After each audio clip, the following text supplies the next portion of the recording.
고요한 성찰의 시간, 말씀이 삶이 되는 이 순간에 오신 여러분을 진심으로 환영합니다. 성경 속에는 수천 년의 시간을 넘어 오늘을 살아가는 우리에게 깊은 울림과 지혜를 주는 이야기들이 숨겨져 있습니다. 오늘은 요한복음의 세계로 들어가 단순한 기적을 넘어선 하나님의 깊은 메시지, 그 표적의 의미를 함께 탐색해 보고자 합니다. 오늘 우리가 나누는 이 말씀이 여러분의 마음에 깊은 평안과 위로를 준다면 이 은혜를 주변의 소중한 분들과도 함께 나누어 주십시오. 채널 구독과 좋아요를 통해 이 메시지를 널리 퍼뜨리는 것은 어두운 세상에 빛을 전하는 귀한 사역에 동참하는 것과 같습니다. 여러분의 작은 손길이 누군가에게는 큰 희망의 빛이 될 수 있습니다. 여러분의 삶에 하나님의 축복이 늘 함께 하시기를 기도합니다. 성경, 특히 신약 성경에서 기적을 묘사하는 단어는 크게 세 가지가 있습니다. 이 단어들의 미묘한 차이를 이해하는 것은 우리가 하나님의 역사를 얼마나 더 깊이 이해할 수 있는지를 결정하는 중요한 열쇠가 됩니다. 첫 번째 단어는 디나미스입니다. 이 단어는 힘, 능력을 의미하며 영어 단어 다이너마이트의 어원이 되기도 했습니다. 디나미스는 기적이 품고 있는 폭발적이고 압도적인 하나님의 권능 그 자체에 초점을 맞춥니다. 세상을 창조하신 그 힘이 인간의 역사 속에 개입하는 경이로운 순간을 표현하는 단어입니다. 두 번째 단어는 테라스입니다.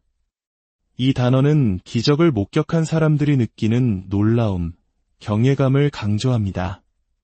상상조차 할 수 없는 일이 눈앞에서 펼쳐졌을 때 인간이 느끼는 압도적인 감정과 그 현상 자체의 비범함을 나타냅니다. 하지만 사도 요한은 자신의 복음서에서 이 두 단어 대신 유독 세 번째 단어를 선택하여 일관되게 사용합니다.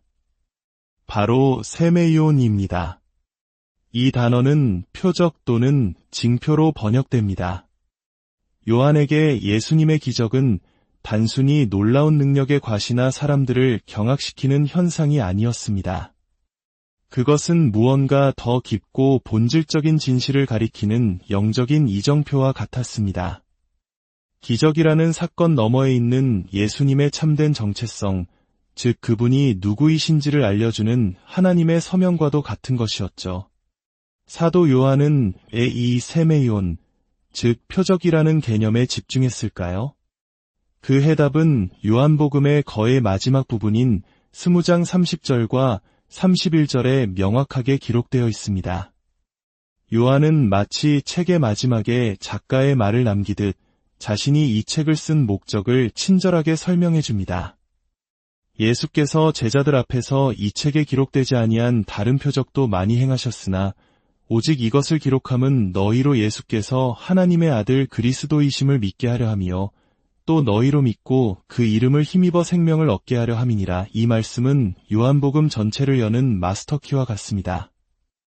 요한은 예수님이 행하신 수많은 기적들 중에서 자신의 목적에 가장 부합하는 7개의 표적을 신중하게 선별하여 기록했습니다. 그 목적은 3가지로 요약됩니다. 첫째, 예수가 바로 구약에서부터 약속된 메시아, 즉 그리스도이심을 증명하는 것. 둘째, 그분이 단순히 위대한 인간이 아니라 바로 하나님의 아들이심을, 즉 신성을 가지신 분임을 알게 하는 것. 그리고 마지막 셋째, 이 사실을 믿음으로써 우리가 영원한 생명을 얻게 하는 것입니다. 이러한 요한의 기록 목적을 이해하면 왜 복음서마다 기록된 내용이 조금씩 다른지에 대한 의문도 자연스럽게 풀립니다. 어떤 이들은 복음서 간의 차이점을 들며 성경의 신뢰성에 의문을 제기하기도 합니다. 하지만 이는 각 복음서가 각기 다른 대상과 목적을 가지고 쓰였다는 사실을 간과한 것입니다. 마치 우리가 한 가지 사실을 어린아이와 대학생, 그리고 연로하신 어르신에게 설명할 때 각각의 눈높이에 맞춰 다른 단어와 비유를 사용하는 것과 같습니다. 핵심 진리는 같지만 전달 방식은 달라지는 것이죠. 마태는 유대인들을 위해 복음서를 썼습니다. 그래서 구약의 예언이 어떻게 예수님을 통해 성취되었는지를 끊임없이 강조하며 유대인들이 기다려온 왕으로서의 메시아를 부각시킵니다. 마가는 행동과 능력을 중시했던 로마인들을 대상으로 했습니다. 그래서 그의 복음서는 지체 없이 곧 바로라는 단어를 반복하며 예수님의 권능 있는 사역을 속도감 있게 그려냅니다. 누가는 완전한 인간상과 철학적 사고를 존중했던 헬라인들을 위해 글을 썼습니다. 그래서 그는 예수님의 탄생부터 모든 사건을 연대순으로 꼼꼼하게 기술하며 인류를 위한 가장 완벽한 인간이신 예수님의 모습을 섬세하게 묘사합니다.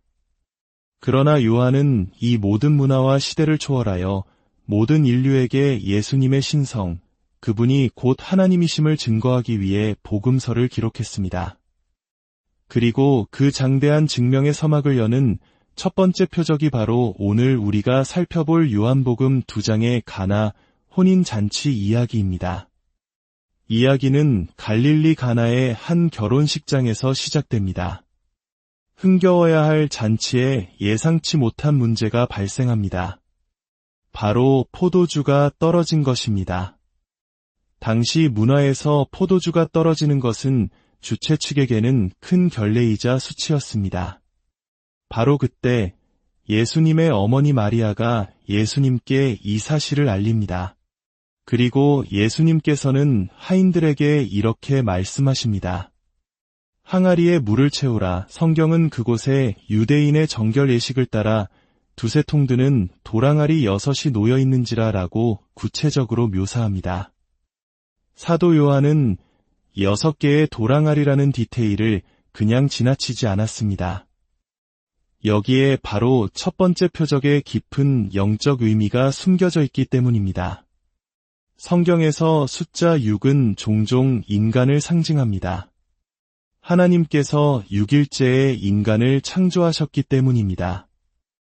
따라서 6개의 항아리는 불완전하고 연약한 우리 인간 자신을 상징한다고 볼 수 있습니다. 또한 이 항아리들은 정결 예식을 위한 것이었습니다. 당시 유대인들은 외출했다가 집에 돌아오면 이 항아리에 담긴 물로 손과 발을 씻어 부정함을 씻는 예식을 행했습니다. 즉, 이 물은 인간의 외적인 정결함, 율법적인 노력을 상징합니다. 하지만 그것은 결코 인간의 내면의 죄를 근본적으로 해결해 줄 수는 없었습니다.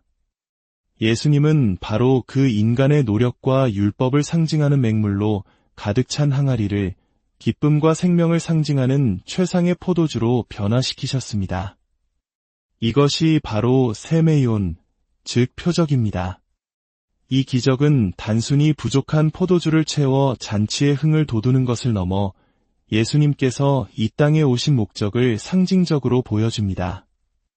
예수님은 형식적인 율법의 시대를 끝내고 은혜와 진리의 새로운 시대를 여시는 분입니다. 인간의 노력으로는 결코 도달할 수 없는 구원의 기쁨과 참된 생명을 주시기 위해 오신 분이라는 사실을 물이 포도주로 변하는 기적을 통해 선포하고 계신 것입니다. 이 첫 번째 표적의 의미는 요한복음 13장에서 예수님께서 제자들의 발을 씻기시는 장면과 연결될 때 더욱 분명해집니다. 유월절 만찬 자리에서 예수님은 갑자기 일어나 겉옷을 벗고 수건을 허리에 두르신 후 대야에 물을 떠 제자들의 발을 씻기기 시작하셨습니다.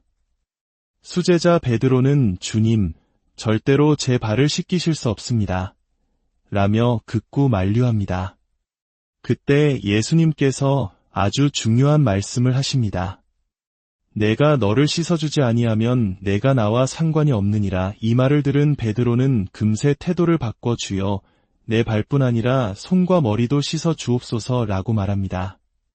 그러자 예수님께서 이 비유의 핵심을 설명해 주십니다. 이미 목욕한 자는 발밖에 씻을 필요가 없느니라. 온 몸이 깨끗하니라. 여기서 목욕과 발을 씻는 것의 차이가 매우 중요합니다. 당시 사람들은 공중 목욕탕에서 온몸을 깨끗하게 씻고 집으로 돌아왔습니다. 하지만 집으로 오는 동안 흙먼지 길을 걸으며 발은 다시 더러워졌습니다. 그렇다고 해서 다시 목욕탕에 가서 온몸을 씻을 필요는 없었습니다. 집에 와서 더러워진 발만 씻으면 되는 것이었죠. 예수님은 일상적인 비유를 통해 구원과 성화의 심오한 진리를 가르쳐 주십니다. 목욕은 우리가 예수 그리스도를 구주로 영접할 때 일어나는 중생의 시듬, 즉 구원을 의미합니다. 이는 단 한 번으로 완성되는 사건입니다. 예수님의 십자가 보혈로 우리의 모든 죄가 근본적으로 용서받고 우리는 하나님의 자녀로 거듭납니다. 이 구원은 결코 취소되거나 반복될 필요가 없습니다. 반면 발을 씻는 것은 구원받은 성도가 이 세상을 살아가는 동안 짓게 되는 일상의 죄를 고백하고 용서받는 것을 의미합니다. 우리는 이미 목욕하여 깨끗해졌지만 여전히 죄악된 세상 속을 걷다 보면 발이 더러워지듯 죄에 오염될 수 있습니다. 이때 우리는 다시 구원받기 위해 애쓸 필요가 없습니다. 다만 더러워진 발을 씻듯 우리의 죄를 하나님 앞에 정직하게 고백하고 용서를 구하면 됩니다. 이를 통해 하나님과의 깨어진 관계, 즉 교제가 회복되는 것입니다. 사도 요한은 그의 또 다른 서신인 요한일서 1장 9절에서 이 원리를 명확하게 설명합니다. 만일 우리가 우리 죄를 자백하면 그는 미쁘시고 위로우사 우리 죄를 사하시며 우리를 모든 불의에서 깨끗하게 하실 것이요 가나 혼인잔치의 6 도랑아리에 담겼던 정결 예식의 물은 바로 이 발을 씻는 행위와 같았습니다. 그것은 반복적인 정결 의식이었지만 근본적인 변화를 가져오지는 못했습니다. 그러나 예수님께서는 그 물을 완전히 새로운 차원의 물질인 포도주로 바꾸셨습니다. 이는 예수 그리스도를 통해 우리가 얻는 구원이 단순히 반복적인 죄 시듬의 차원을 넘어 우리의 존재 자체가 변화되는 근본적인 사건임을 보여주는 위대한 표적인 것입니다. 사랑하는 여러분, 오늘 우리는 가나 혼인잔치의 기적을 통해 단순한 물이 포도주로 변한 사건 너머에 있는 깊은 영적 진리를 마주했습니다. 예수님은 우리의 맹물 같은 인생을 찾아오셔서 기쁨과 생명이 넘치는 최상의 포도주와 같은 인생으로 변화시켜 주시는 분입니다. 우리는 이미 예수 그리스도 안에서 목욕한 자로서 온전한 구원을 선물 받았습니다. 이 사실을 굳게 믿으십시오. 그리고 세상을 살아가며 발이 더러워지듯 죄를 짓고 넘어질 때 절망하거나 죄책감에 머물러 있지 마십시오. 즉시 하나님 앞에 나아가 우리의 죄를 고백하십시오. 신실하시고 위로우신 하나님께서는 약속대로 우리의 모든 죄를 용서하시고 우리를 모든 불의에서 깨끗하게 하시며 하나님과의 친밀한 교제를 회복시켜 주실 것입니다. 여러분의 삶이라는 항아리에 형식적인 종교 생활의 맹물이 아니라 예수 그리스도께서 주시는 기쁨과 생명의 포도주가 늘 가득 넘치기를 주님의 이름으로